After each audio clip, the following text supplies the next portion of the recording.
así que disculpen si me equivoco. Bueno, habiendo escuchado todo lo que escuchamos ayer, los que estuvimos, y lo que acaba de pasar en la mesa inaugural, acá con los jóvenes que van a seguir llevando las banderas cuando los más viejos ya no lo podamos hacer. Le decía a algún compañero que hoy he vuelto a llorar cantando el himno, como me pasaba en la época de la dictadura que mis hijos iban a la escuela. Es muy fuerte decir al gran pueblo argentino salud cuando estamos tan sumergidos en estos 2 últimos años. Bueno, acá los compañeros van precisamente a hablar de la salud como producto social, la mirada territorial a la salud, y entiendo que el tema tiene mucho que ver con la pobreza y el abandono en que van quedando los proyectos, los programas y las acciones que hemos tenido en los últimos años.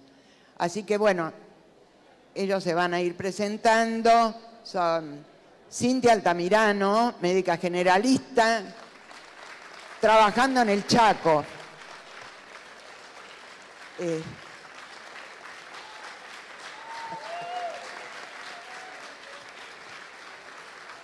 Ana Bo, médica generalista, luchadora en Florencio Varela.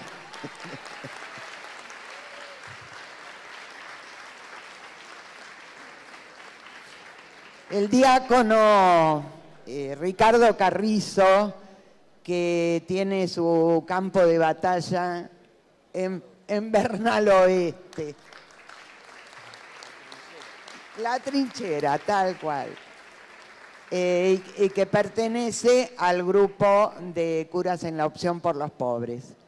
Y Horacio Barri, médico sanitarista, que tiene algunas anécdotas muy pintorescas sobre la epidemiología, que yo las recuerdo, y que también es un luchador persistente, resistente, y que continuará la lucha junto a nosotros. Miren quién lo dice, que soy la más vieja de todos, pero yo continuaré la lucha hasta la última respiración junto a ellos. Pertenezco a Médicos Generalistas y al Movimiento de Salud de los Pueblos y estoy comprometida hasta el último momento de mi vida en esta batalla. Gracias.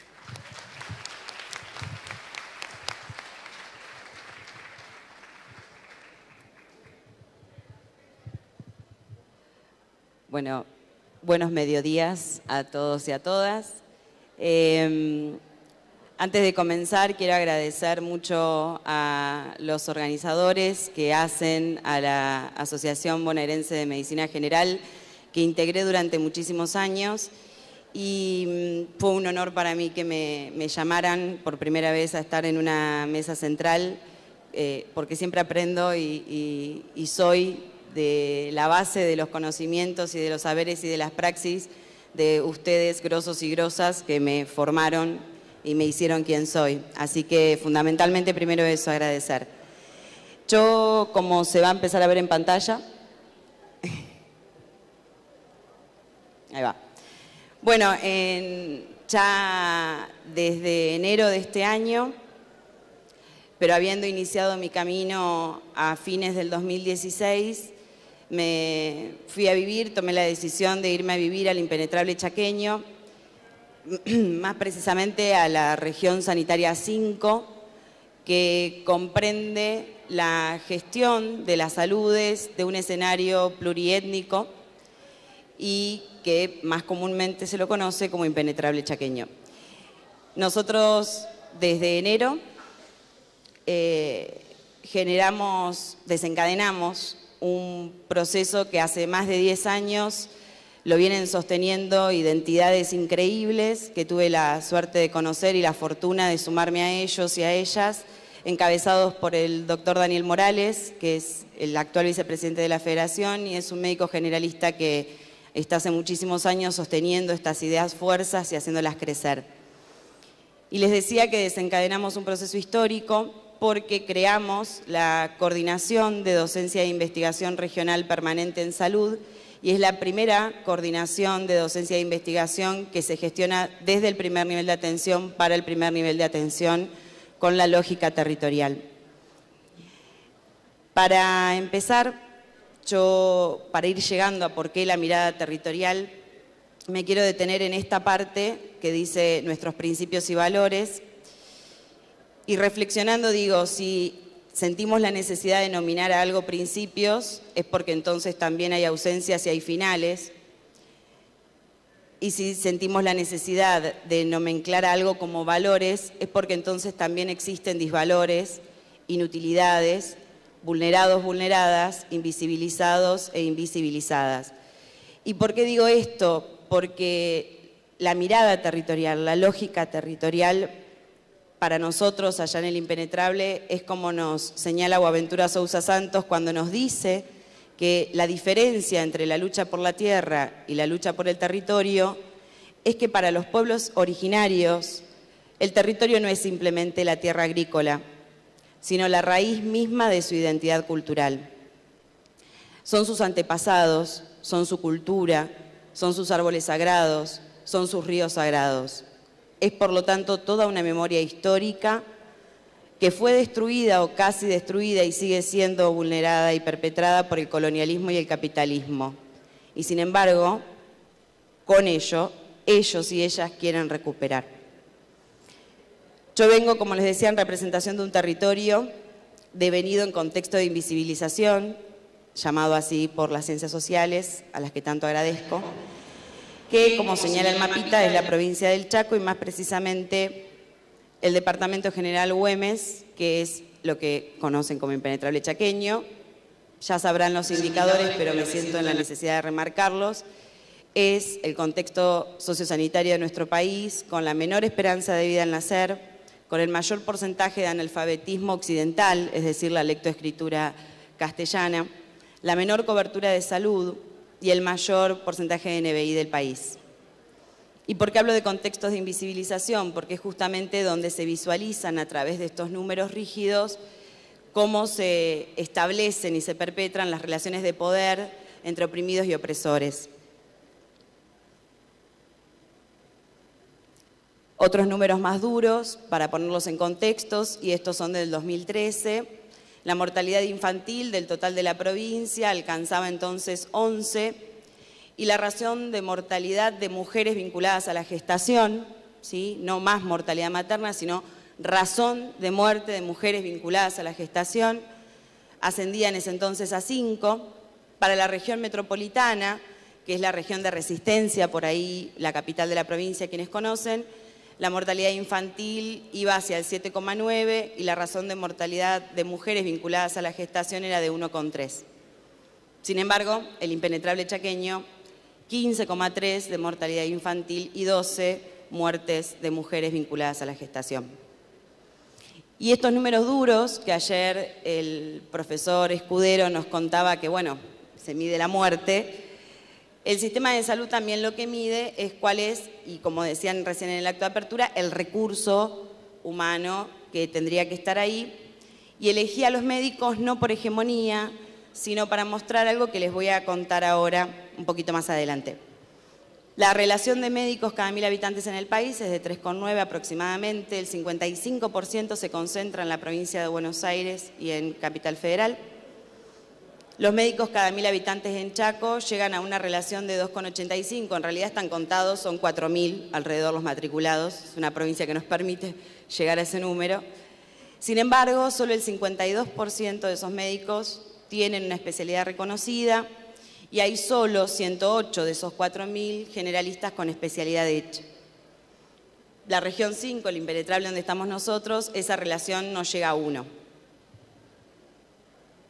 Entonces, en este contexto, en donde el Estado lo que mira o lo que suele ponderar en sus limitaciones de las miradas son los 10 hospitales de complejidad 3, 9 centros de salud de atención primaria, que son más similares a los centros de salud que ustedes conocen, 150 puestos rurales sanitarios y un hospital complejidad 6, que está en la cabecera de este departamento, que es Juan José Castelli. Eso es lo que mira el Estado. Ahora, ¿qué dicen los trabajadores y trabajadoras de salud que están en este escenario?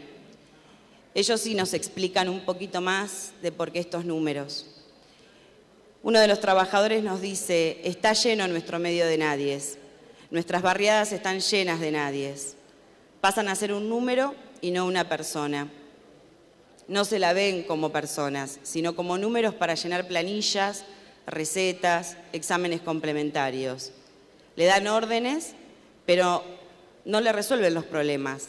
No se las toca, no se dialogan, no se preocupan en conocer que sus dificultades, cuando les toca el turno, los nadies están sin desayunar o sin almorzar.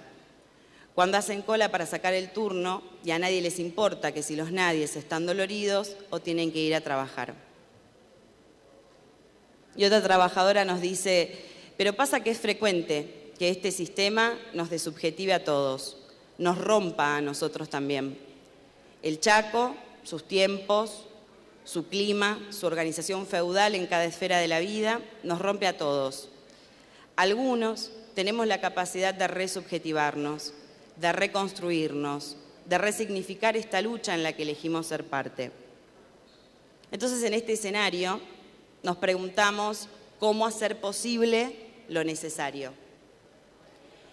Y cómo hacer posible lo necesario significa recuestionarnos, reconceptualizarnos y preguntar para quiénes tenemos que hacer posible lo necesario. Quiénes y cómo definen qué es lo necesario y con quiénes vamos a hacer lo necesario. Y bueno, ahí viene sí nuestra propuesta. Nuestra propuesta es reconociendo los encuentros de intensidades, recuperarnos como sujetos. Y para recuperarnos como sujetos, vamos a hacer territorio, vamos a hacernos con el territorio para hacer territorio. Desde tan poquito que hace que estamos, desde el 17 de enero más formalmente, vamos a gestar y multiplicar el trabajo vivo y para eso ya arrancamos, desencadenamos encuentros de trabajo vivo territorial con más de 13 operativos en 2 meses y medio que llevamos, participando y siendo territorio. Llegamos a más de 400 familias que hacía más de 1 año y medio que no tenían acceso al sistema sanitario público. Algunas de las imágenes. Desencadenamos encuentros con la comunidad porque nos activamos a una vinculación distinta, como nos señala Emerson Mary, estas tecnologías blandas que son los pilares para que nosotros podamos entonces sí reconstruir las tecnologías que se necesitan para que se pueda construir una respuesta entre todos a las necesidades que las comunidades tienen.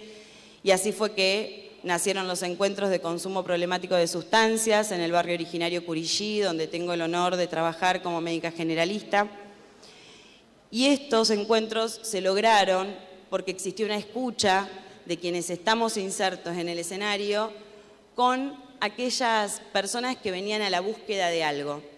Residentes de medicina general que se sumaron a nuestra propuesta, que se animaron a vivir la experiencia y que traían todo un potencial de increíbles subjetividades que no estaban siendo puestas en valor en sus lugares de origen y que se pudieron recuperar y se pudieron reencontrar en estos escenarios de invisibilización.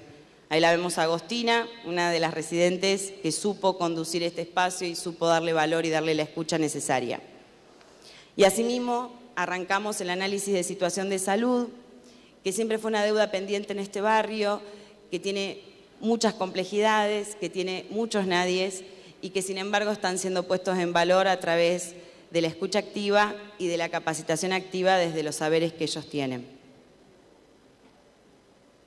Asimismo, como les contaba, al generar la coordinación de docencia de investigación regional permanente en salud, generamos una articulación entre posgrado y pregrado y empezamos a ponernos en valor con la residencia de medicina general que históricamente estuvo hace 15 años en el impenetrable y que por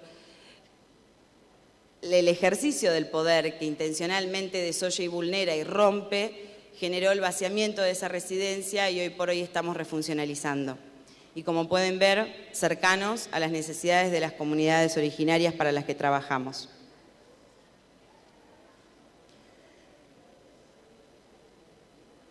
Y a su vez, estamos generando dispositivos de encuentro para los trabajadores de salud y para la comunidad en general, en donde ellos y ellas definen cuáles son sus necesidades y cómo van a ir a la búsqueda y a la construcción de estas necesidades.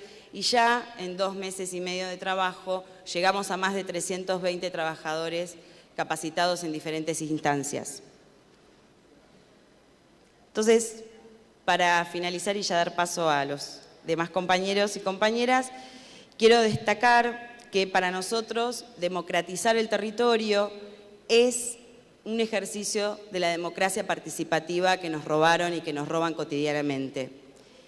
Para nosotros le escupimos a toda esta opresión, generando un desencadenamiento de procesos que nos encuentra y que hace que las naturalizaciones, que uno muchas veces cree que se deben a factores externos, diría uno de los maestros centrados en esta mesa, en realidad son enemigos internos, están en nosotros, y una posibilidad de derrotarlas es viviendo experiencias que transforman nuestra subjetividad, que nos transforma el cuerpo, nos transforma las caras, nos renueva las energías.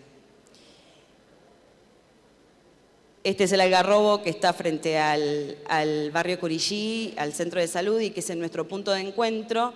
Y quiero dejarles la frase de Silvio Rodríguez, que nos dice que saber no puede ser lujo. Bueno, en el impenetrable, vivir es un lujo y tiene que dejar de serlo. Muchas gracias.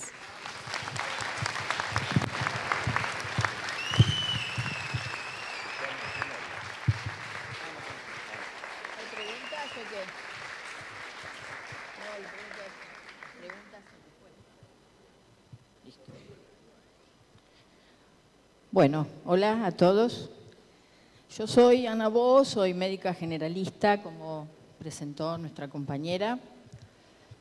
Hace 26 años que trabajo en un equipo de salud en el marco de un barrio en condiciones de vulnerabilidad social. Solo a 30 kilómetros de la capital y de La Plata, no tan lejos, acá nomás. Estamos en el sur del conurbano bonaerense, en el municipio de Florencio Varela. Y nuestro barrio se denomina Villa Hudson o Villa Hudson, como dice la gente, y de ahora en adelante así lo voy a mencionar. Tengo la fortuna de pertenecer a un equipo interdisciplinario y de tal vez haber, desde alguna lógica que parece haber resultado, habernos construido como lugar en función de las enormes necesidades que se atraviesan. Acá el compañero me va a ayudar con la tecnología.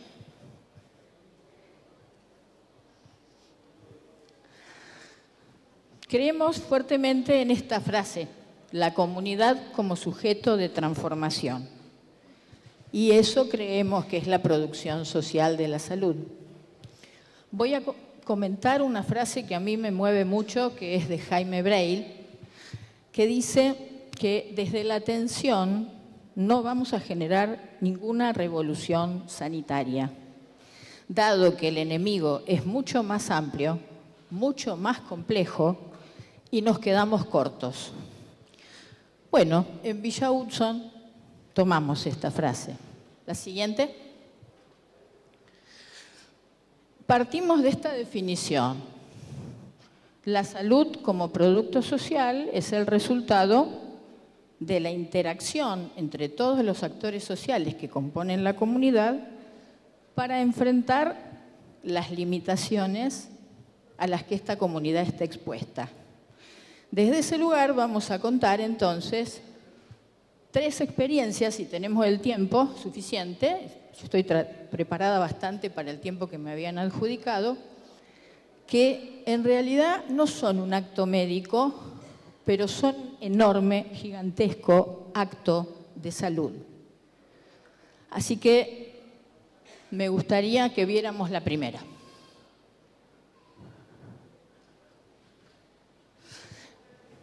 Crisis es el desencadenante. Si de algo sabemos los varelenses es de crisis, no solo los varelenses sin duda, pero es una de las poblaciones de la provincia de Buenos Aires con más vulnerabilidad social. Me gusta mucho esta definición de Carballeda. Fíjense que relaciona las necesidades y los derechos con las expectativas y en un escenario de incertidumbre. La próxima.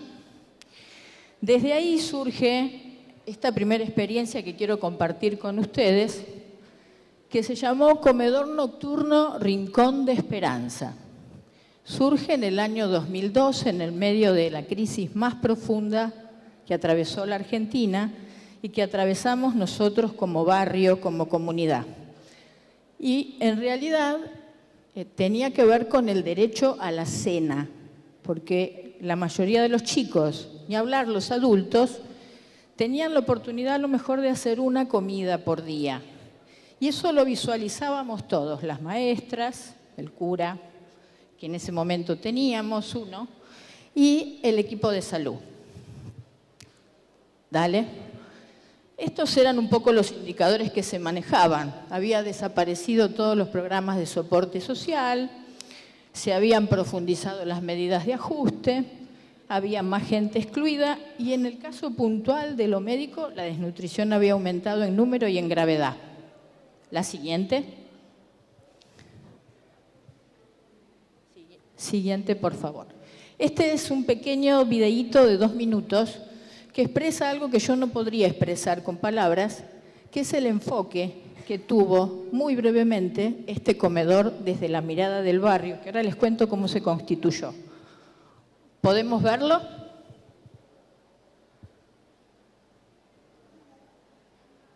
No, perdón, la tecnología.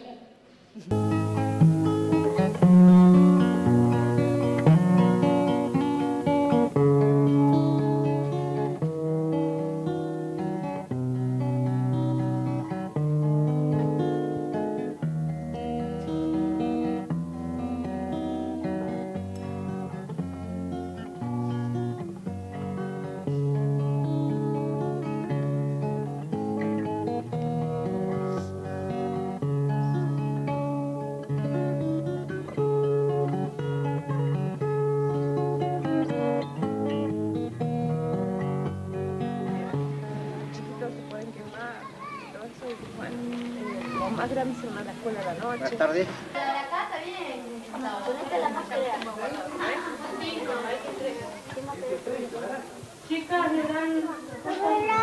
Ayuda a toda la gente del barrio, a toda la comunidad del barrio, la ayuda.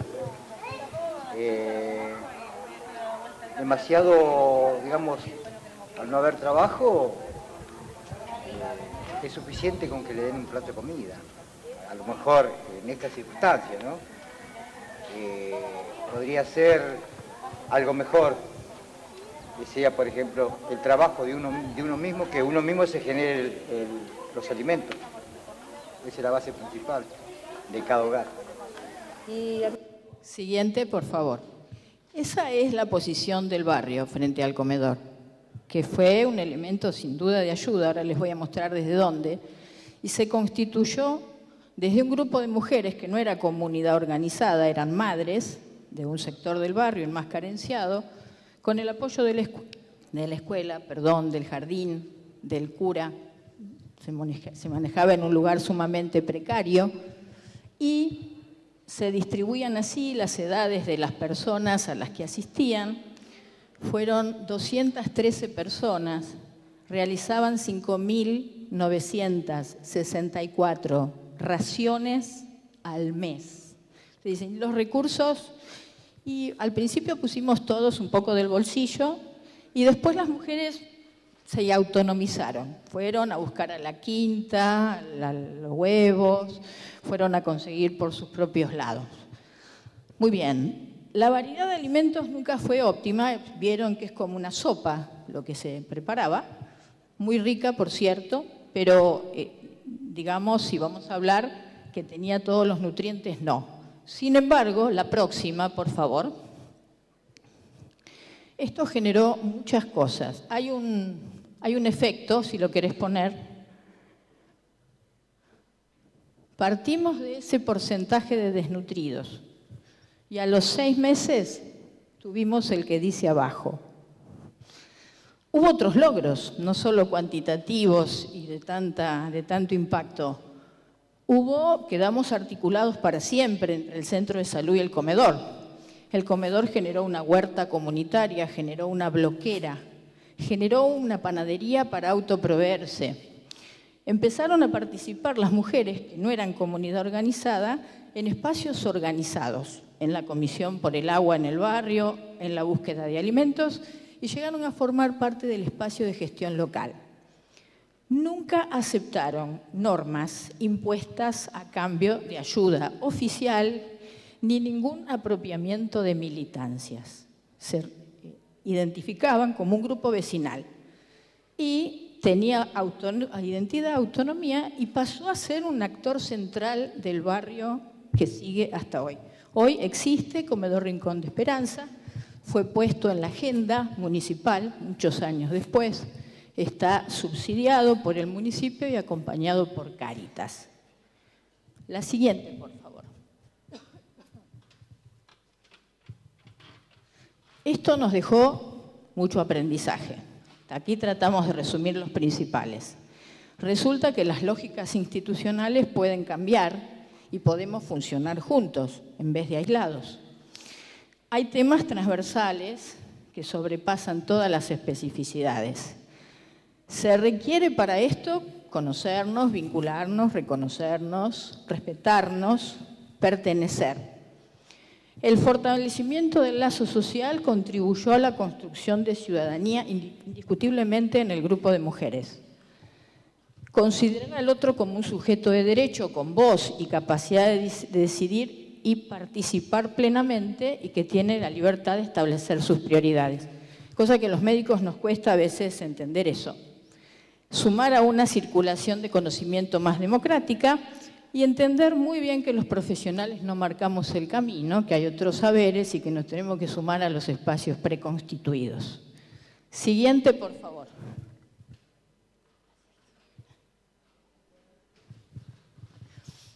Esta experiencia también la comparto, si tenemos el tiempo. Estos son los números de adolescencia en Utzón. El 10% de la población, fíjense, no se los leo porque ustedes tienen la posibilidad de hacerlo, son números movilizadores, sin duda. ¿Por qué los tenemos? Porque hacemos el ASIS todos los años. ¿Quién lo hace? Los residentes, a los que tenemos el orgullo de contar en nuestro equipo de salud. Desde esta realidad, la próxima, por favor.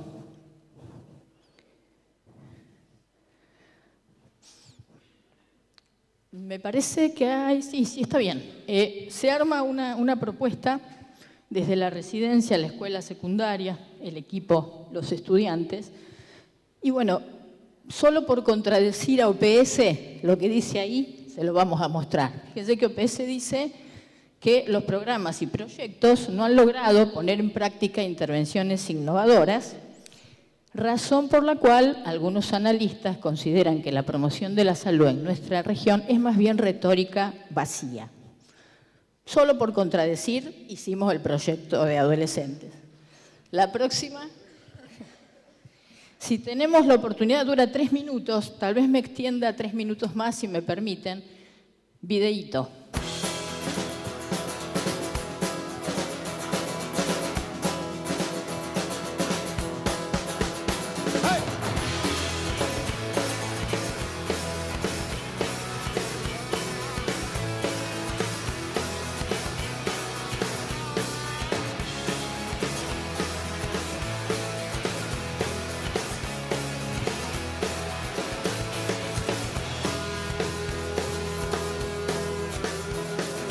Larga, muchacho, tu voz joven, como larga la luz el sol, que aunque tenga que estrellarse contra un paredón, que aunque tenga que estrellarse se dividirá en dos. Suelta, muchacho, tus pensamientos, como anda suelto el viento. Sos la esperanza y la voz que vendrá a florecer en la nueva tierra.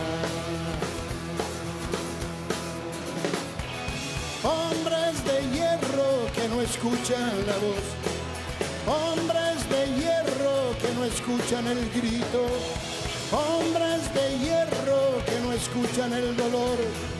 Gente que avanza se puede matar, pero los pensamientos quedarán.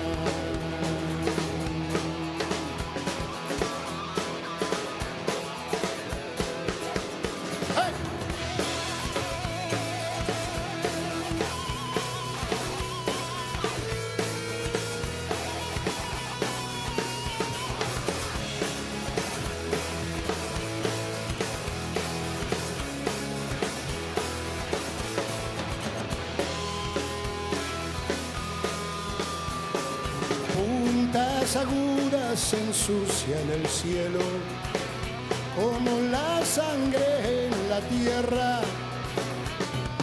Dile a esos hombres que traten de usar a cambio de las armas sus cabezas.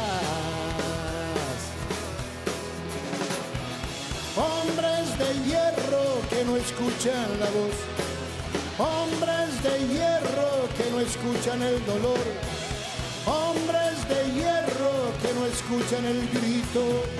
Gente que avanza se puede matar, pero los pensamientos quedarán. Pero los pensamientos quedarán. Pero los pensamientos quedarán.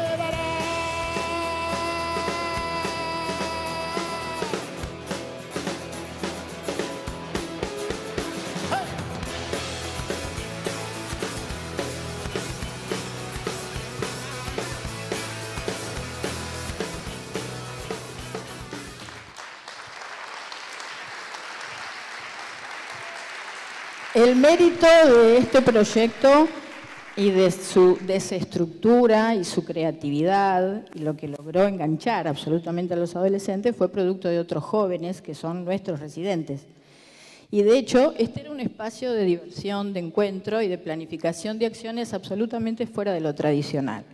Ustedes me dirán, bueno, ¿y para qué sirvió? En principio se trabajaron derechos en un sentido amplio, mucho más que el de lo vinculado a lo sexual. Se colocaron dispensers con preservativos en la secundaria. ¿Alguien puede considerar que es una cuestión menor? Les aseguro que no, no es una cuestión para nada menor. 3. Articularon situaciones problema de amigos, compañeros con el centro de salud que tal vez jamás habrían llegado. Planearon una jornada de salud que fue con música, con carteles, cosas que a ellos les gustaban y que fue muy exitosa. Propusieron temas para abordar ellos, dijeron, bueno, ya está, sexualidad fin, vamos a consumo problemático.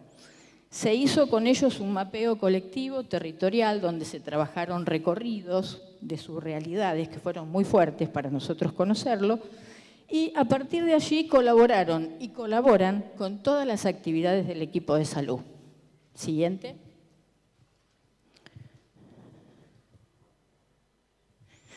Otra vez vamos a contradecir un poquito a OPS. Y este es un proyecto en el que nosotros nos sumamos a un saber previo, que es el de la escuela de nuestro barrio. Dice OPS, la mayoría de los programas de promoción de salud en la escuela tienen un enfoque solo centrado en un problema, ¿no? Embarazo, consumo. Con frecuencia resultan iniciativas descoordinadas, fragmentadas y poco eficaces.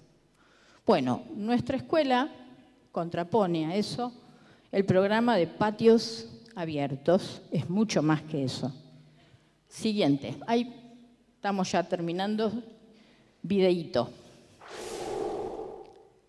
Yo cuando ingresé a esta escuela había muchos casos de violencia.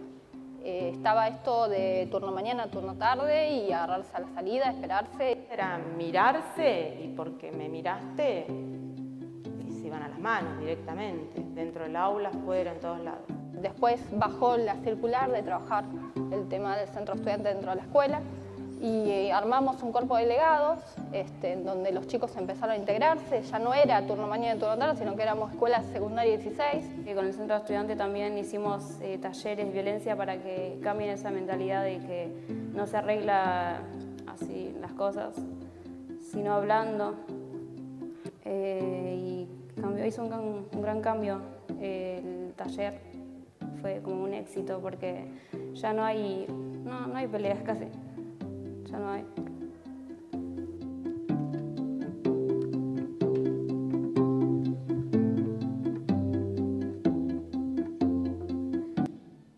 Siguiente, por favor.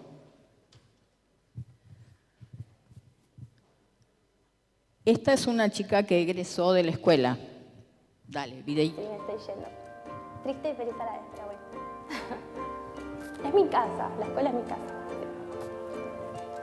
La revolución y el cambio fue el centro de estudiantes. Directora de la Centro de estudiantes. Es así. Los pibes son motores y ellos creen en lo que hacen. Y ellos saben que tienen que educarse y que tienen que terminar la secundaria y que tienen que crear proyectos y que son motores, ¿sí?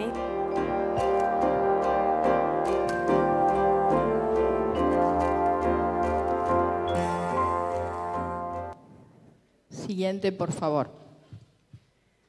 Ya nos falta poco. ¿Qué pasa con esto? ¿Qué sucedió? Miles de cosas. No solo hubo una banda de rock, una murga, una radio estudiantil, un montón de murales y obras de teatro, sino que también hubo otros logros cualitativos. Jóvenes apropiados. Los pibes, ahí el Día del Niño, viene la banda, la murga, participan en todos los espacios colectivos del barrio, con gusto y muy bien. Son, la segunda acabo de decirla, estos pibes salieron con un proyecto de vida contundente, saben qué quieren hacer. No lo puedo generalizar a todos, pero a algunos les encantó la comunicación, otros quieren ser trabajadores sociales, otros les gustaría ser maestra. Yo hace muchos años que estoy en el barrio y la falta de proyecto de vida la considero uno de los elementos más críticos en la adolescencia.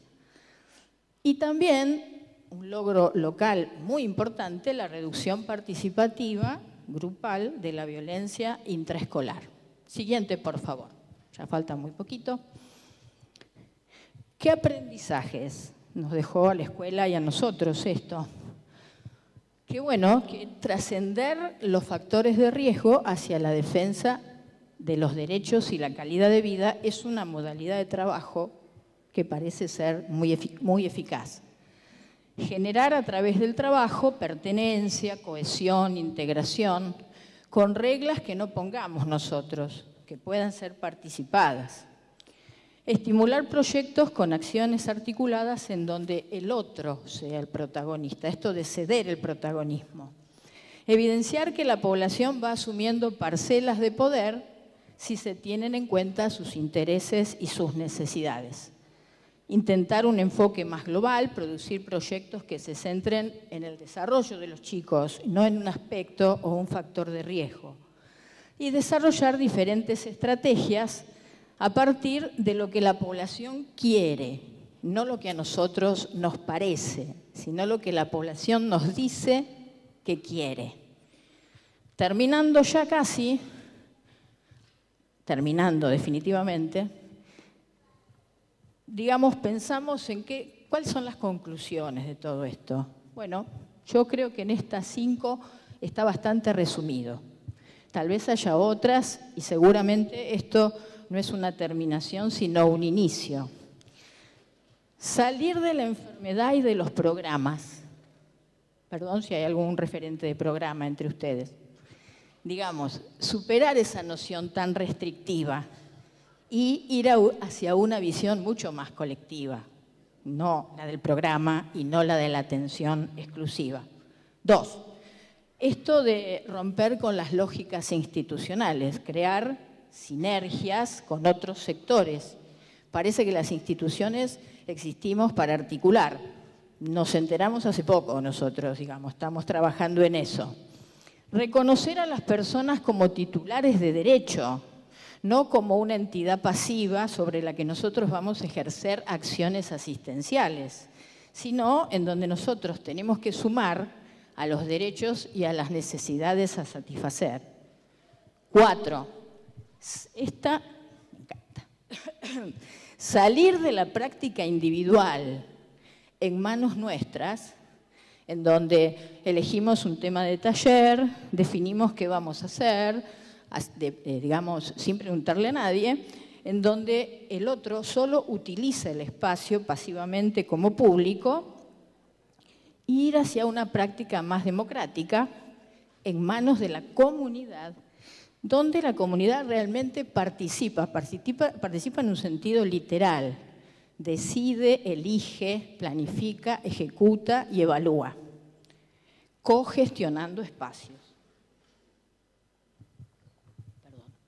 Y por último, la intervención orientada hacia la recuperación de capacidades y habilidades como un medio hacia una sociedad más inclusiva, como un medio a la construcción de ciudadanía, como nos dice nuestra trabajadora social todos los días. Termino con esto. Última. Bueno, me costó elegir las imágenes para cerrar, pero esta frase, que la salud es una construcción colectiva, yo pretendía, con la voz de la comunidad misma y los ejemplos de sus acciones, explicarla hoy. Y esta construcción colectiva implica una redistribución del poder, claramente, donde el pueblo se constituya como actor clave, no solo, no aislado, no ignorando las responsabilidades del Estado, pero sí que sea protagonista de su propio cambio, las condiciones que hacen a su vida, que no es otra cosa que lo que planteó la Estrategia de Atención Primaria en 1978 y que parece que nos olvidamos. Gracias por su tiempo.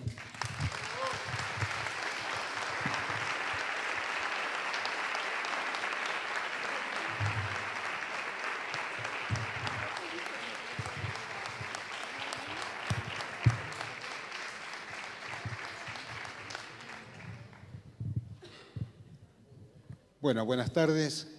Yo soy una especie de mosca en la leche en todo esto. Como me dijeron en la presentación, mi nombre es Ricardo Carrizo, soy diácono del Obispado de Quilmes y miembro del Grupo de Cura en la Opción por los Pobres. Por lo tanto, algunas de las cositas que diré o que plantearé están básicamente desde esa zona, la zona de Quilmes, Solano, donde trabajé mi cuestión pastoral ahí en Villa Argentina. Por si no lo saben, es la zona de mayor cocina de droga que hay en Argentina. Y una simple anécdota, el primer día que fui con mi familia, nos presentaron a la comunidad, y cuando terminamos apareció un señor grandote que me dice: padre, qué bueno lo suyo, pero quédese tranquilo, cualquier problemita me avisa. Y se corre el saco y tenía un bufoso acá atravesado. A lo cual me dije, bueno, si Capanga del barrio me aceptó, vamos bien. Perdón. Después de ahí estuve en Solano y ahora en Bernal Oeste. Pero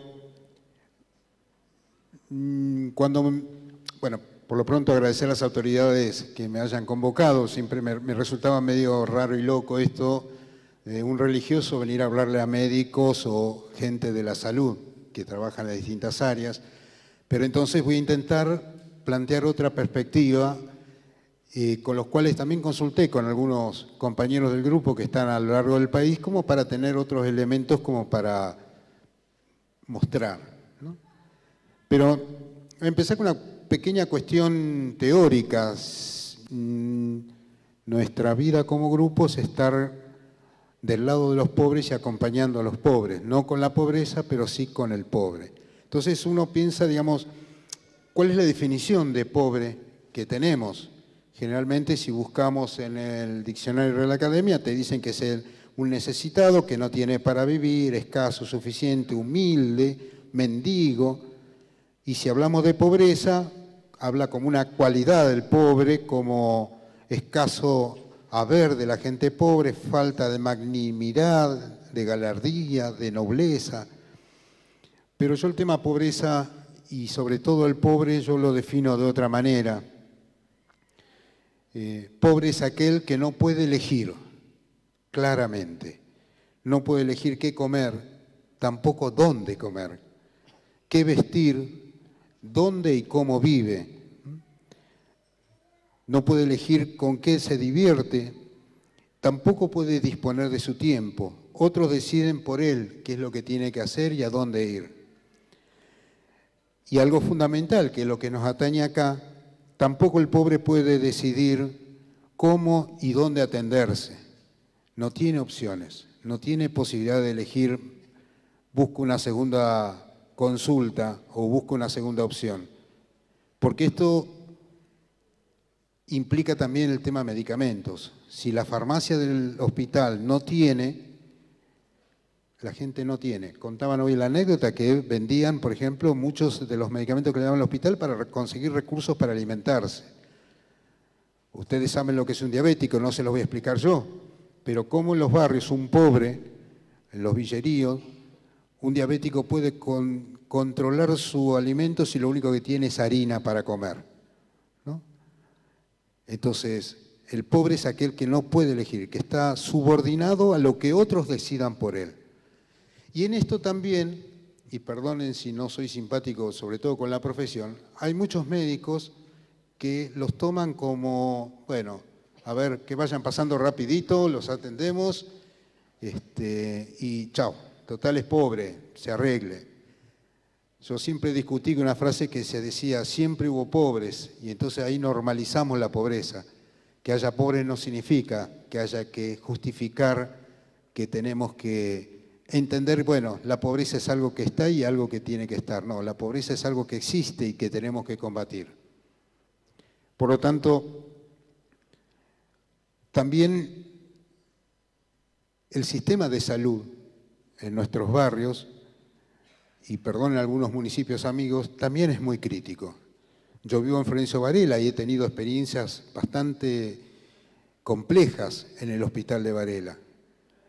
Un ejemplo, una madrugada tuvimos que ir con una piba que estaba sufriendo dolores, como era discapacitada y no podía expresar por ahí con el mismo razonamiento de uno qué era lo que le pasaba. Fuimos al hospital de Varela, 1 de la mañana. 2 horas y media después nos fuimos porque nadie, ni siquiera había un seguridad.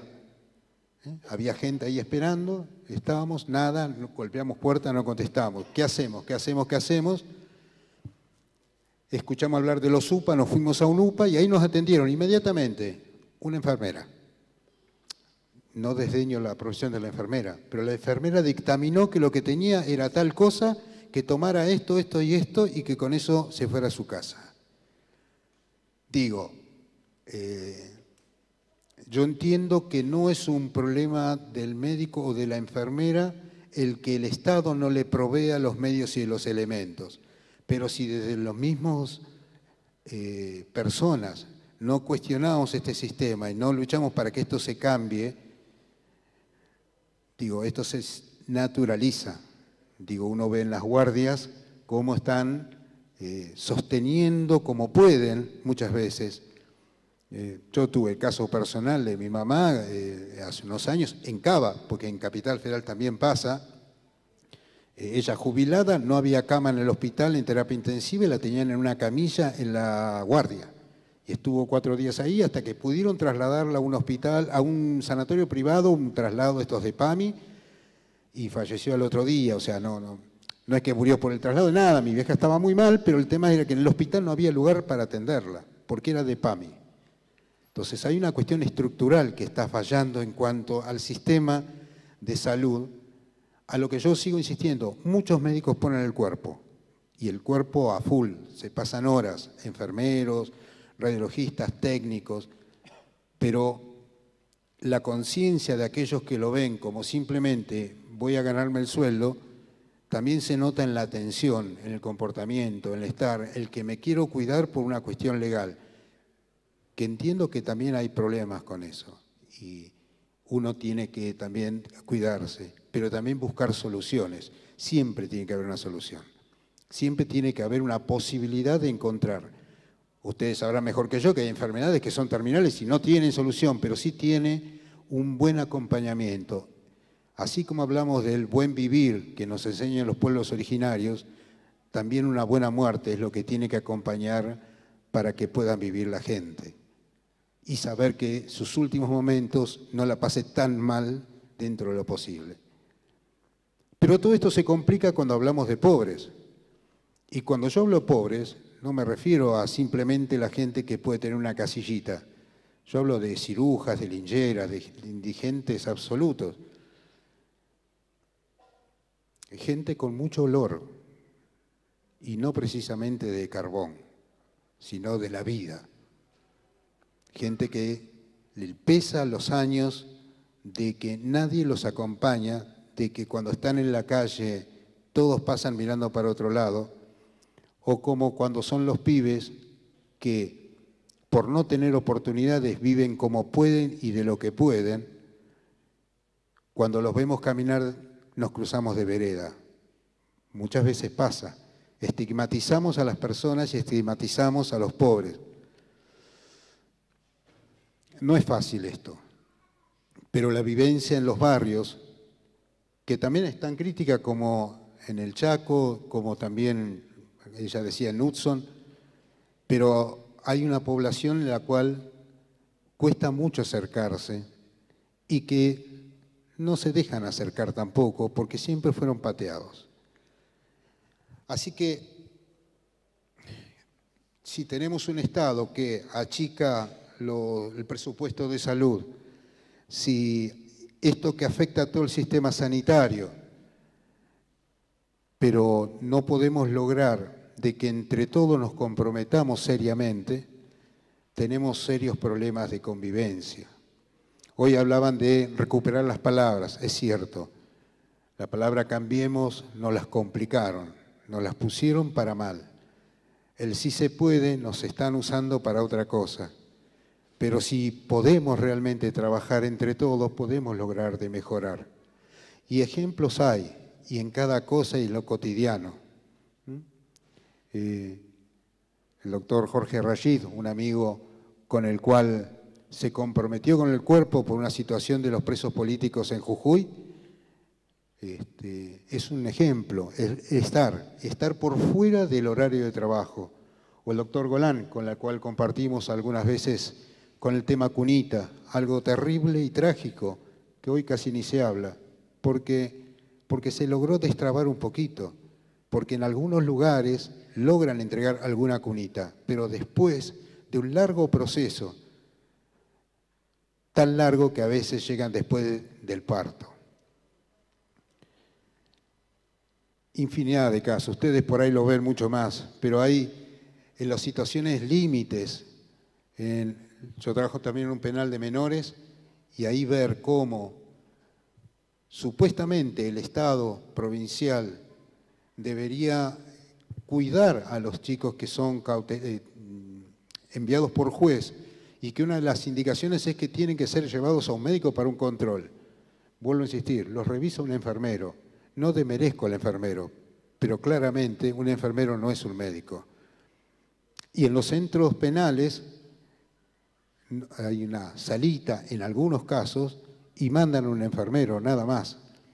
Entonces eso, ¿cómo podemos saber si un pibe está bien o no?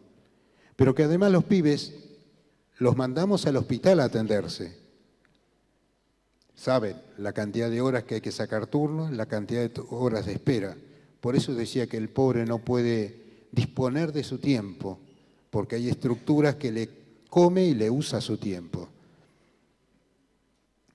También en otras áreas como todo lo que es el tema prevención, la falta de profilácticos en los hospitales y en los centros de jóvenes, la falta de espacios para que las chicas puedan hablar de sus temas y sus problemas, el tema de violencia familiar, se están desmantelando, por lo pronto en Quilmes, muchas áreas donde se contenía a las, sobre todo mujeres que vivían el tema violencia.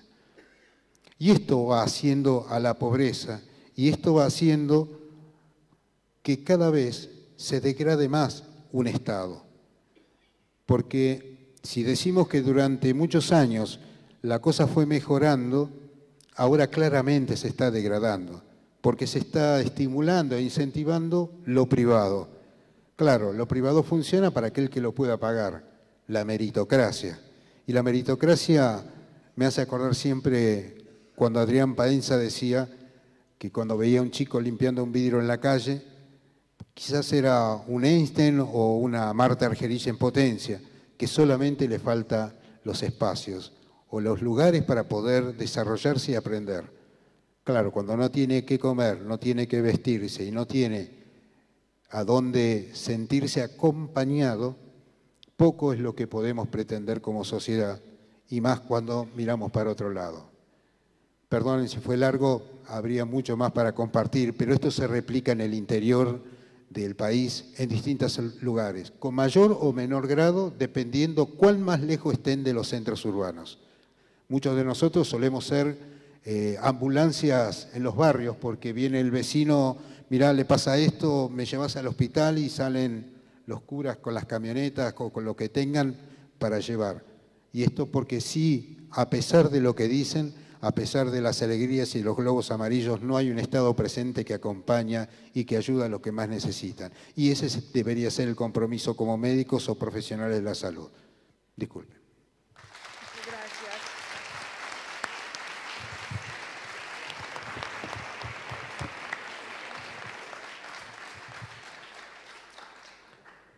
Bueno, primero quiero expresar que deseo que los problemas que provocaron que Emerson Mary no pudiera venir hayan desaparecido. Cuando Susana me llamó hace 5 días, creo, y me dijo de este tema, hasta hoy he pasado por estados de ánimos contradictorios. Asumir un compromiso me parecía a mí grande, ¿no? Porque yo lo he escuchado a Emerson y lo he leído, pero no tanto tampoco. Pero lo he escuchado y he hablado con él en una reunión de hace muchos años en la CTA, cuando era una y era otra, ¿no? Y fue muy grato, tengo un recuerdo muy especial de él, ¿no?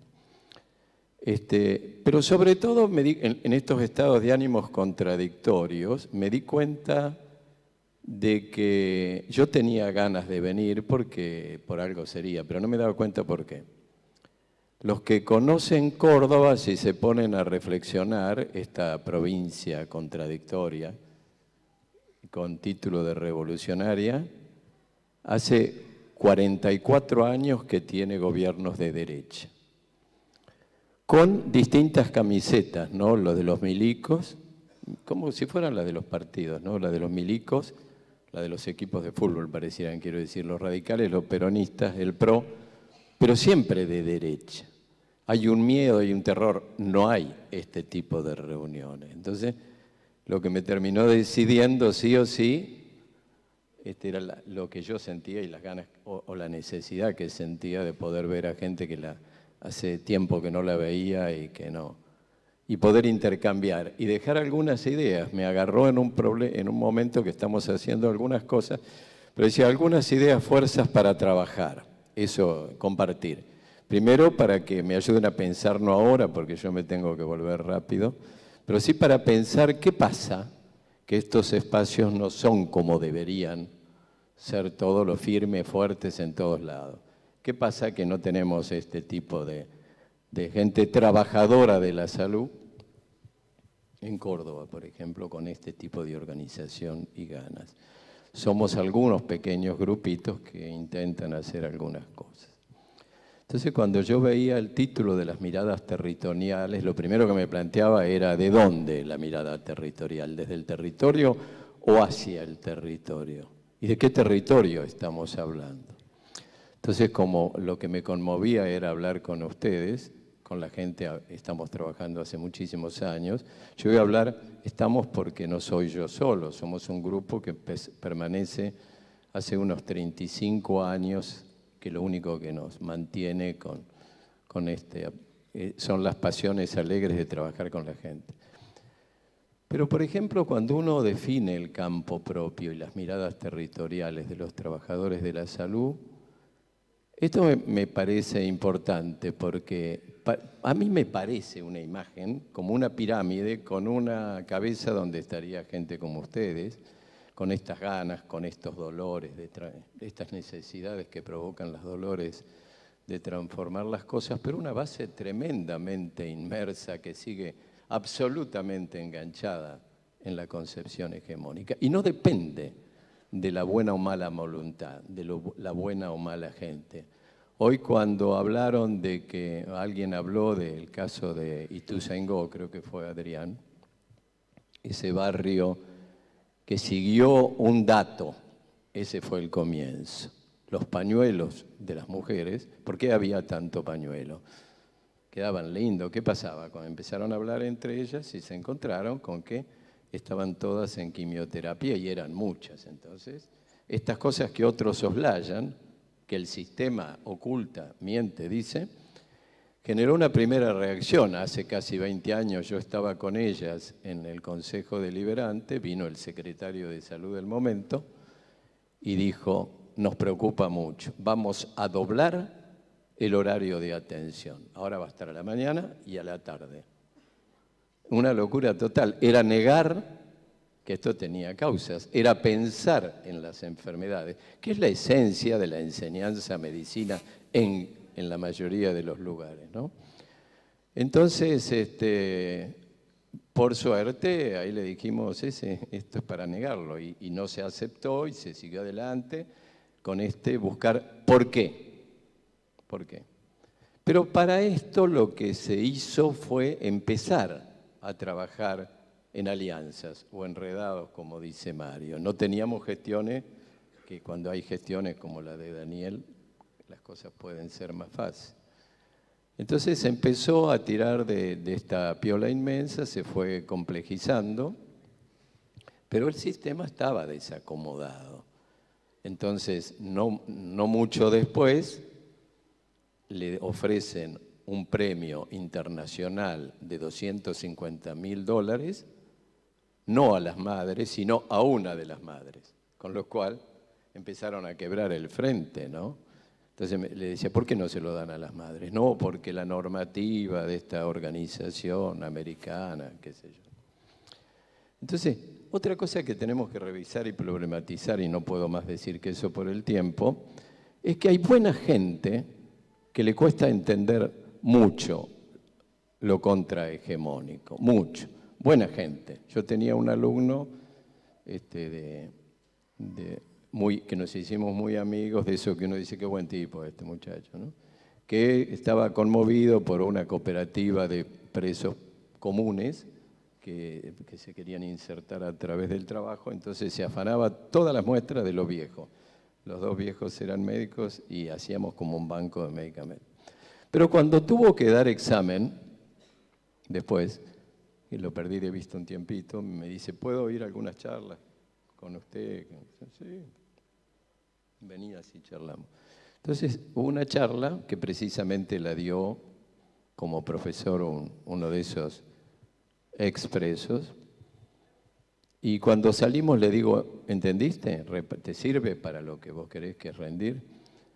Me dice, sí, pero hay cosas que no salimos y nos fuimos juntos los tres, con el otro, con el preso, con el ex. Entonces le digo, ¿entendiste? Y me dice, no, yo lo que quiero saber primero, ¿qué pretende usted? A mí me desconcertó la pregunta, ¿cómo no pretendo nada? Que se entienda lo que pasa. Y dice, póngame algún ejemplo. Le dije, bueno, mirá, se hizo un estudio en Nueva York, creo que desde el centro de la ciudad a la periferia, tomando los datos de cada estación oficiales de arriba, y otro dato parecido en Capital Federal hasta el segundo cordón del conurbano. Entonces, lo que se comprobó, le cuento a este muchacho, es que la mortalidad infantil subía así, desde el centro a la periferia, y la expectativa de vida bajaba así. Le di los datos. Ah, ahora entiendo. Por suerte le pregunté, ¿qué entendiste? Claro, tiene razón usted, es un problema de transporte, me dijo. Es una cosa tan aberrante que no se puede creer, ¿no? Pero esto está presente en el imaginario de los estudiantes que están por fuera de estos espacios. Por eso yo me voy con la idea de que ahora hay que remover entre los pibes jóvenes para que armen esta organización allá, porque allá los médicos de familia han armado cualquier otra cosa. Y un intento que hicimos hace no tanto no anduvo muy bien. Porque también pasan cosas y hemos ganado batallas. Ustedes saben que aquello que empezó con los pañuelos terminó con la justicia, el primer juicio que se le gana a Monsanto y compañía, Pero además que ahora, hace poco, producto de esa misma cuestión, se declaró en el Tribunal de La Haya que Monsanto era culpable de ecocidio. Y no solamente por gente que fue de acá, sino por gente que involucró al Tribunal Permanente de los Pueblos, que también estuvo en Ituzaingó. Otra cosa que fue importante, y tampoco se conoce en detalle, es a veces el valor de las actitudes individuales. Si a esas actitudes individuales se suman apoyo, porque si no lo liquidan. Una enfermera en un hospital de Córdoba, en el infantil, vio que le ponían medicamentos que no estaban en la historia clínica y no estaban justificados a un chico. Entonces preguntó por qué. No le supieron contestar, siguió preguntando, entonces la llamó el profesor, el director del servicio, y le dijo, necesitamos personas como ustedes que pregunten. Y la vamos a incorporar al equipo. No, yo quiero que me conteste. Por eso dice, la vamos a incorporar al equipo y además le vamos a pagar un sobresueldo para que pueda usted comprender y trabajar. Entonces dijo, no, si usted no lo puede explicar para que yo se los explique a mi compañero, no acepto. Entonces usted va a ser despedida, le dijo. Pero aparece ahí una cosa importante. Ella empezó a hablar esto en el sindicato y siguió adelante toda una pelea que nos involucró a todos con atentados. La mafia aparece y los laboratorios usan y son parte de la mafia, ¿no? Con atentados, hubo un colega tuyo, un cura, que le hicieron 3 atentados graves. Buscaban, por ejemplo, pegarle en la boca, no lastimarlo demasiado, ese tipo de cosas. Entonces, y ya queríamos involucrar a gente que hablara desde el campo de los medicamentos. Entonces, invitamos y fuimos con la gente de la Pastoral Social que se había involucrado, pero también con Gianni Tonioni, que es uno de los expertos en medicamentos, ¿no? Entonces fuimos a visitar el lugar para ver de qué se trataba, los que coordinaban y recibían el dinero.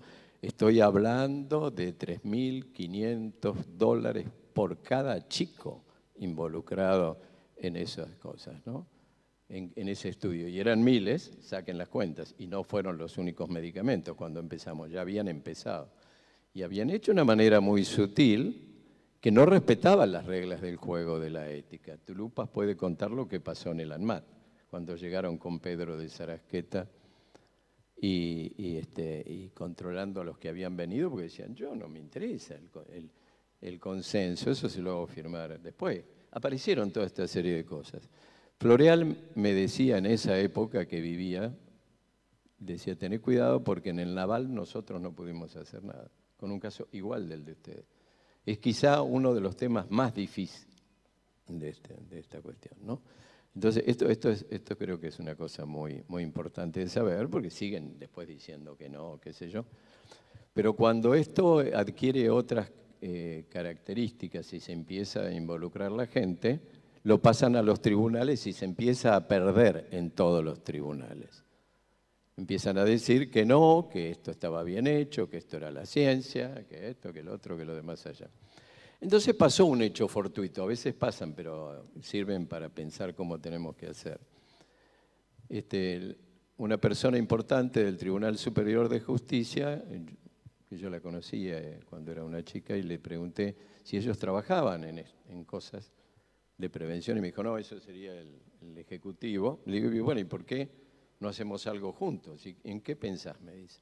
En trabajar salud, derecho, economía, con ustedes. Sí, se animan y dice, ¿quién vendría? Entonces le di los datos. Otra vez Tonioni, que siempre tiene ese currículum premio Nobel, como dice el negro, que habilita cualquier cosa.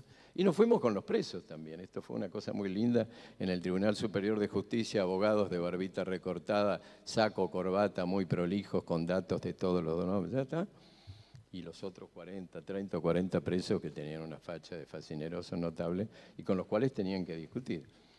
Pero fuimos a hablar de qué significaba salud, derecho, economía y ocurrió un fenómeno. Los jueces se dieron cuenta que los peritos no sirven, que es una figura controversial, difícil, y que ellos no saben nada de temas de salud. Se dieron cuenta.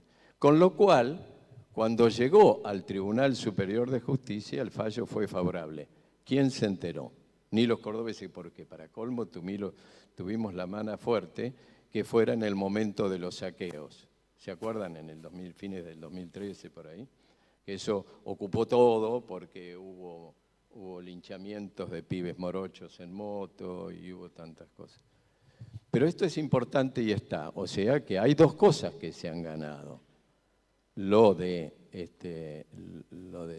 los agroquímicos, los agrotóxicos, llamémoslo por su nombre, habiendo agroquímicos, habiendo otras herramientas, y esto no se discute, y ahora Barañao ha declarado que hay más accidentes por choques eléctricos, por accidentes eléctricos que por agroquímicos, ¿no? Eso hablan los conversos, los traidores, ¿no?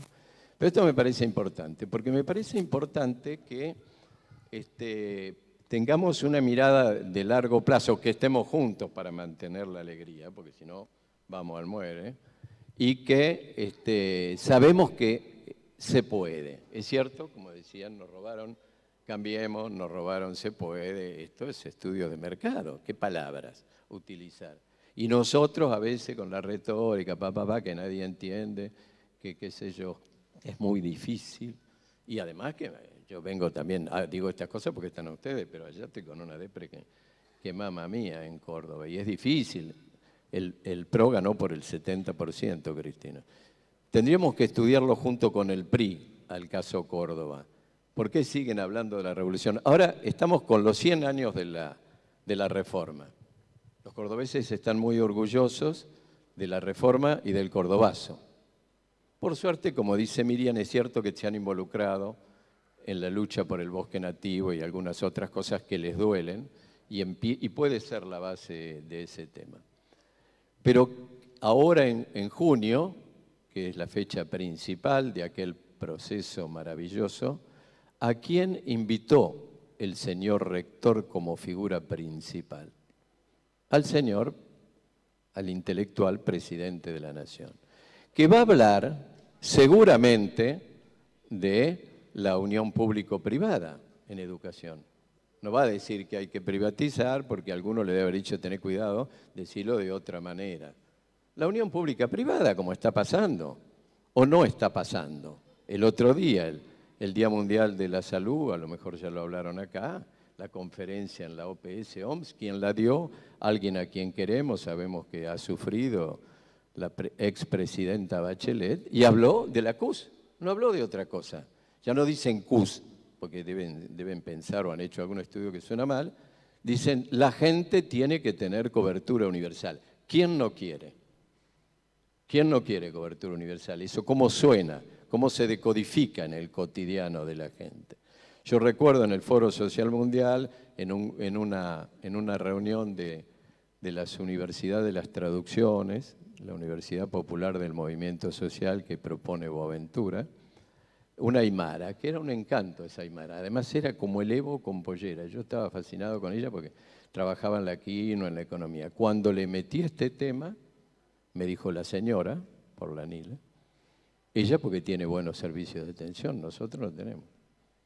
Y yo me acuerdo que Evo una vez, con todo lo que ha hecho y dicho, no puede saberlo todo, él dijo, nos parece que esto viene bien. Esto hay que saberlo, porque como dice Mario, en los propios espacios nuestros tenemos gente que defiende este tema y la unión de lo público-privado, ¿no? Entonces, ese es un tema que me parece importante. Vos avísame, por favor, porque si no me voy. Y el otro tema, por ejemplo, el territorio desde la gente.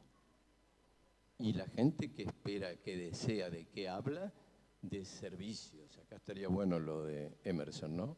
De cuidados, de tener confianza. En los lugares que están ustedes, como vimos los ejemplos de ustedes, y muchos de los de acá que conozco bien, seguramente que es así, pero en los otros lugares no. Se les miente, se les macanea, porque con el tema de medicamentos, cuando vos hablabas, hay que saber que solo el 30% tienen sentido. ¿Qué pasa con todo lo otro? Un compañero militante me dice, tenés que salir mañana a buscar un medicamento que vale como 5 lucas, porque hay una mujer que se le va a quebrar la columna. Me dijo una cosa espantosa como para conmoverme y que yo saliera. ¿Y qué le dan? Un medicamento. A ver, bueno, buscame el nombre, buscame qué tiene. Cartílago de tiburón para la artrosis. Un disparate. Y esto tenemos que saberlo porque con esto se juega. Y ahora que nadie nos defiende, están haciendo con cualquier cosa, pero quedan las cosas, ¿eh? Toda la política, cuando estaba Daniel y todo lo que se hizo en ese tema, queda en la gente te lo habla, te lo dice. Hay historias que se mantienen. Yo creo que lo que podemos mantener como ofrenda a esa situación es coherencia. La coherencia te abre muchas puertas, ¿no? Con todos estos que le cuento hemos estado y somos un grupito chiquito, pero esto es importante. El territorio donde se vive y trabaja, esto también hay que analizarlo a profundidad. Yo a 3 años del Cordobazo me fui a vivir a Santa Isabel, que es el barrio de la Renault. Un grupo importante de obreros participó en el Cordobazo. Y como yo vivía, era el médico ahí, que estaba ahí. Entonces me charlaban y todo eso. Y obreros que en la fábrica eran y se reivindicaban como clase obrera, en el barrio se decían clase media.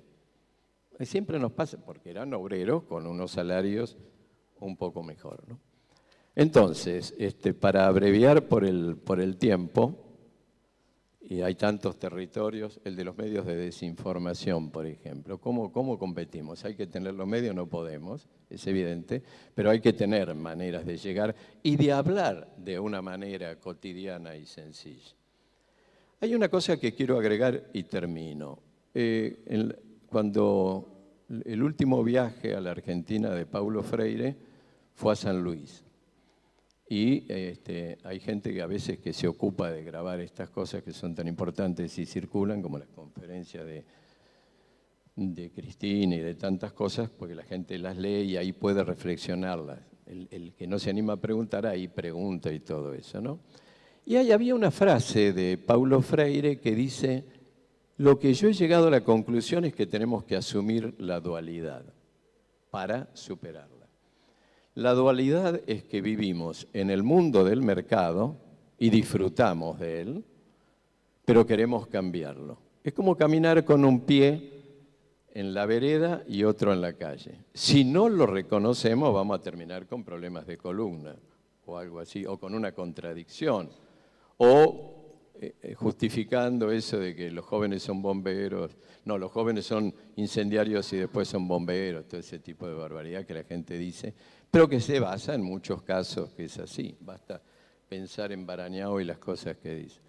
Entonces, a mí me parece que esto era importante porque ilumina que hay un territorio, como este que ahora dicen del órgano del espacio intersticial que tuve, me lo mandó un amigo médico que todavía no lo terminé de leer, dice, hay un órgano que es importantísimo, nuevo, descubierto en la anatomía, que cumple, hay que ver qué funciones cumple, el espacio intersticial.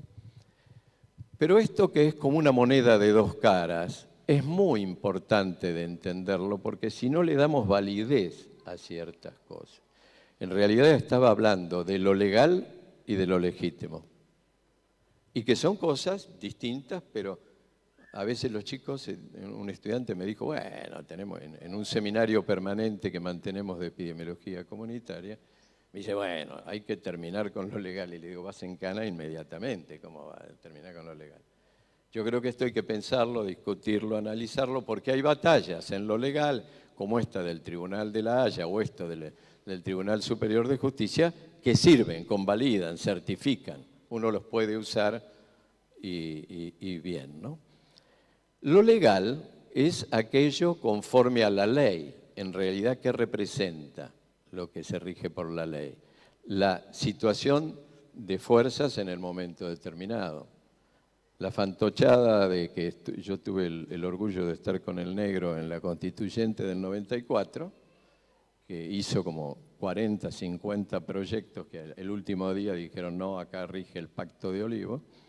Pero sin embargo, esto hay que saberlo porque hay un mensaje que todos tenemos ahí incorporadito que decida la justicia.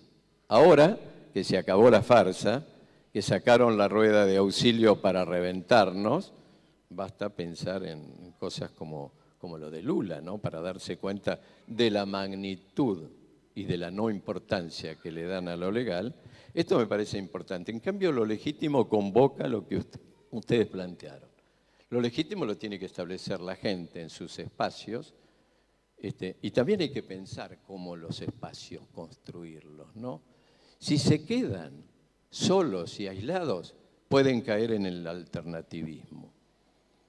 Si se agrupan en entidades que les piden sujeción, pueden caer en el dogma. Los dos inhabilitan. Entonces hay que pensar en formas de construcción. Hay un compañero que dice, tendrían que ser formas de racimo, porque las urbas conservan su individualidad. Esto me parece crucial a la luz de la experiencia histórica no tan larga, no tan larga necesitamos en los últimos 100 años cómo han pasado y qué ha pasado, ¿no? La otra cosa que tenemos que tener en claro, que los dos espacios que generan en los ámbitos, el de la gestión y la política, son fundamentales. Yo me acuerdo que en el foro decían, el único que más o menos eso lo ha hecho es el MST, el Movimiento de los Sin Tierra, que lo mantiene, porque ya aparecían algunos problemas y contradicciones con el PT. Pero esto es natural, si quieren, las contradicciones que aparezcan. El tema es cómo resolvemos ese tipo de contradicción, que a mí me parece que es una cosa que les quería dejar a ustedes. Entonces la política, como fue, porque los griegos nunca hablaron de la democracia representativa, ¿no? Eso no, de ninguna manera. Claro que podían, claro que tenían otro tema, claro que eran menos, qué sé yo. Pero eso también tenemos que hablar, porque la democracia participativa puede llevar a todo el mundo, sea en lo que sea que participe, y no podemos venir con un dogma, no, democracia, no. Los intocables de la India, que cuando se hizo el foro allá eran miles en las calles, decían, bueno, no jodan con la democracia, por lo menos algo de democracia. Para nosotros es importante también. Y otra cosa que yo creo, bueno, hay que saber y saber en el interior de uno, para romper con esa dualidad, que la democracia representativa no es democracia. Le preguntaron a un profesor italiano en la Universidad de Córdoba, y a pequeños espacios que se piensa y se dice, ¿qué hubiera dicho Baruch Spinoza, que vos hablabas hace un ratito, de esta democracia? Y dijo, no, esto es aristocracia, hubiera dicho. Bueno, o esta perversa forma que ni siquiera tienen algunas cosas de la aristocracia, pues, que podrían servir para algo. Bueno, y la otra cosa es que tenemos que superar el tema de las respuestas versus las preguntas. Siempre tiene que empezar por una pregunta. Así hacemos con la epidemiología comunitaria. Cuando uno va a la gestión y lo abruman de problemas, Mario y Daniel y todos, tenían unas caras que yo me preocupaba cuando los veía, porque yo venía de fuera, pero están abrumados. Lo que pide la gente y se emperra es en la respuesta. Es natural que quiera la respuesta. El tema es que para trabajar en comunidad, para trabajar en lo legítimo, hay que tener antes las preguntas y no hay que asustarse porque sucedan otros. La primera tiene que ser a qué nos pasa y por qué nos pasa. Además, saber que para construir algo nos sirven los modelos racionales preestablecidos. Hay que terminar con ese tema de la concientización. Lo que hizo Marita, la enfermera que se opuso por primera vez, y si no hubiera contado con todo el apoyo pobre, estaba en la calle, fue la cosa más eficaz, el no. El no a lo que molesta, el no a lo que jode, el no a lo que perturba. El no tiene la fuerza de la constatación, porque eso atraviesa los cuerpos. Los modelos racionales fracasan porque no son propios. Por eso la palabra concientizar hay que pensarla, que una cosa es concientizar, otra cosa es vivenciar. Digo como para cosas que van a seguir ustedes, porque nosotros tenemos, yo me tengo que ir y no lo hago sino porque tenía otras cosas y se armaron, porque habíamos intentado a través de Howard que el contrabalance del señor presidente debería ser Chomsky, ¿no? En esta situación en Córdoba, pero a Chomsky hay que avisarle, parece que con algunos años antes, porque se conmovió por la carta.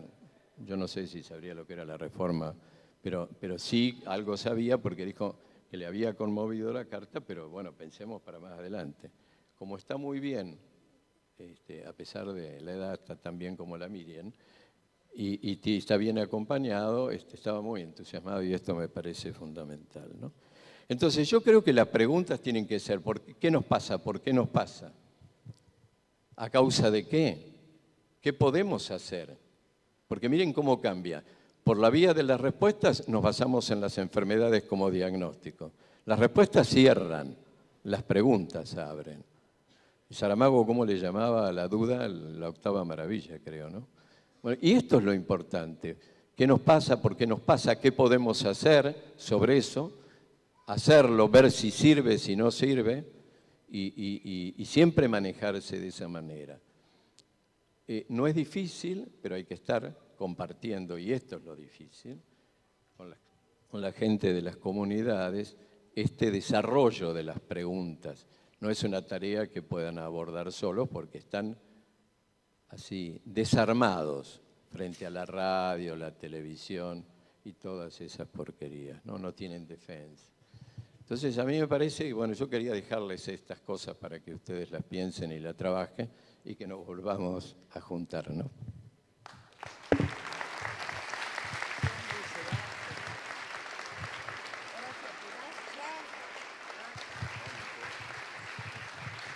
Bueno, me asusté porque dijo Horacio, me voy porque estoy apurado, no sé qué. Bueno, yo dije, no va. Bueno, creo que es una mesa que ha sido muy importante porque están las batallas que se comienzan, las batallas que se continúan, las batallas que hay que dar, y creo que todo el conjunto es un poco energizarnos. Me encanta que Horacio estuviera deprimido y viniera a juntarse con nosotros, porque cuando lo llamé la primera vez me dijo que no podía venir, y después se arrepintió. Y creo que es importante y que este espacio sirve para eso. Por lo menos a mí me sirve muchísimo de encontrar nuevas energías, ayudarnos a encontrar puertitas, senderitos, nuevos caminitos, porque si hay una cosa que yo siempre me repito, una frase que siempre me repito, si el presente es lucha, el futuro es nuestro. Preguntas.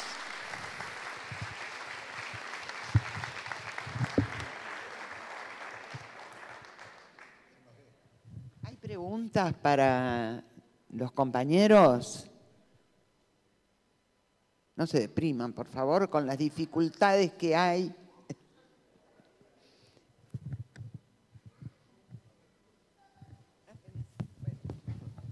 Bueno, a ver, Mario Rovere.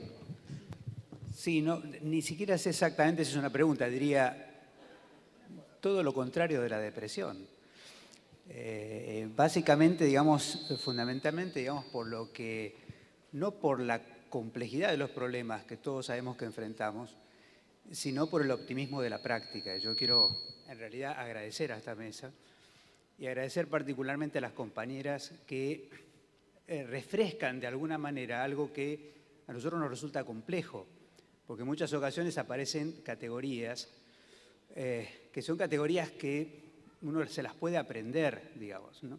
Ahora, cuando una categoría tiene la posibilidad de encarnarse en una práctica y producir efectos, digamos, en Hudson, digamos, o producirlo en el Chaco, digamos, en el impenetrable, genera una traducción, digamos, donde esos conceptos adquieren un sentido que no terminan de tener, digamos, en la transmisión oral habitualmente, incluso en el ámbito de los debates, en el ámbito académico, etc. Yo creo que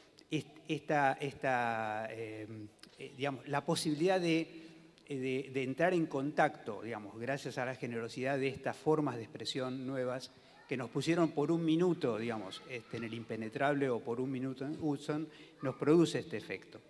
Lo otro que quería también, digamos, me pareció muy interesante el tema de la definición de pobre, digamos, ¿cierto? Fundamentalmente porque en último caso, digamos, cuando uno busca sinónimo, digamos, de poder, digamos, el sinónimo más sencillo es opción, ¿no? Es decir, digamos, y me pareció muy fuerte el tema, digamos, de constituirse como un colectivo, digamos, que se identifica con la palabra opción para trabajar con los que no tienen opción. Es decir, me parece que ese juego significa que en último caso, digamos, la peor carencia, digamos, es en realidad el absoluto desempoderamiento de la posibilidad primaria, digamos, de poder elegir. Y creo que en ese sentido, digamos, me parece que la mesa, digamos, que de alguna manera Horacio nos sintetiza y reflexiona, digamos, me parece que es una mesa, digamos, totalmente lo contrario, digamos, de deprimirse. Creo que es una mesa para seguir, para profundizar y encontrar nuevas formas de lucha. Yo lo que pensaba también es que, sí, de lo que dijo Horacio, quería acotar algo que no dije antes, es que lo que nosotros tenemos que lograr, no solamente que la gente nos haga preguntas, sino que nos ayude a encontrar la respuesta, porque muchas veces la gente viene con la pregunta y se queda ahí esperando que la respuesta venga de otra parte. Creo que eso es importante. Perdón, Jorge. Sí, por supuesto, felicitar la mesa. Es un baño de alegría y de caricia al alma escucharlos, sobre todo las experiencias territoriales y la experiencia cercana, porque en realidad hay toda una corriente filosófica que nos atraviesa que hace desmerecer, digamos, al pueblo, ¿no? Y cuando se reconoce que el único sujeto histórico es el pueblo, se acaban los vanguardismos, se acaban los iluminismos, y cada uno de nosotros lo único que tiene que hacer es referenciarse ahí, referenciarse en esos saberes que están sin ser escuchados, sin ser promovidos, sin ser catalogados en ninguna de las instancias institucionales. Entonces, cuando Horacio hablaba de la democracia representativa, yo pensaba cuánto tenemos que hacer por democratizar el poder. Y el poder lo democratizamos como hacen los cuando empujan, ayudamos a los procesos populares a que sean ellos mismos, no nosotros. Y a mí me parece que esta es la principal reflexión, que es el pueblo el que produce los nuevos paradigmas, el que produce las transformaciones y que el que produce la acumulación de poder, aunque sea chiquitita, aunque sea importante, no importa, siempre va a ser importante para esos compatriotas que nunca tuvieron el ejercicio pleno, porque nunca se los escucha, porque nunca se los tiene en cuenta, nunca pueden fijar las prioridades, nunca pueden gestionar sus propias situaciones y muchas veces desde todo lo que es la política, que es vanguardista, o desde los sistemas de salud, que son absolutamente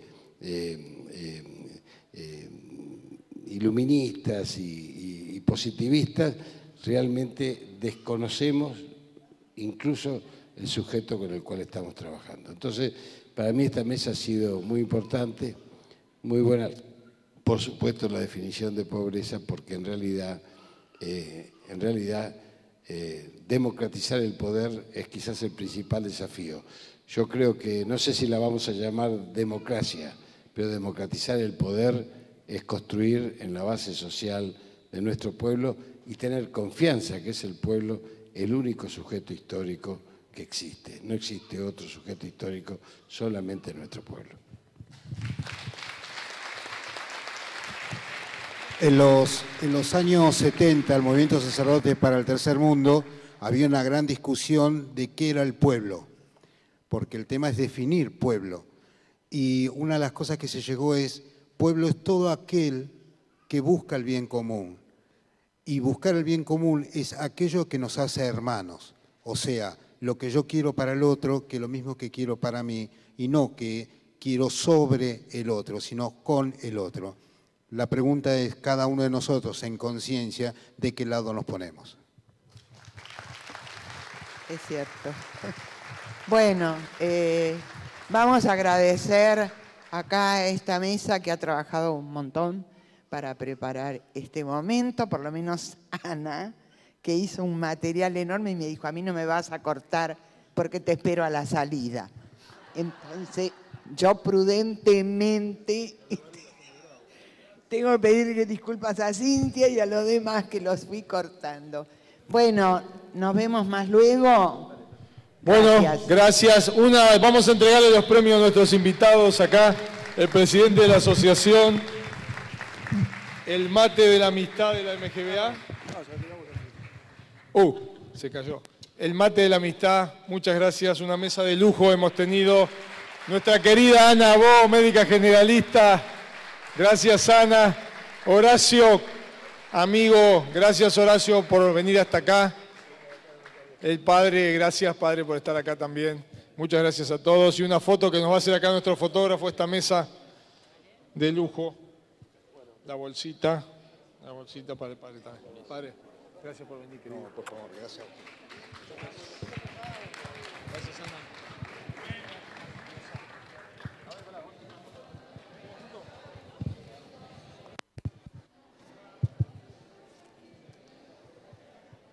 Bueno, a los presentes queremos anunciarles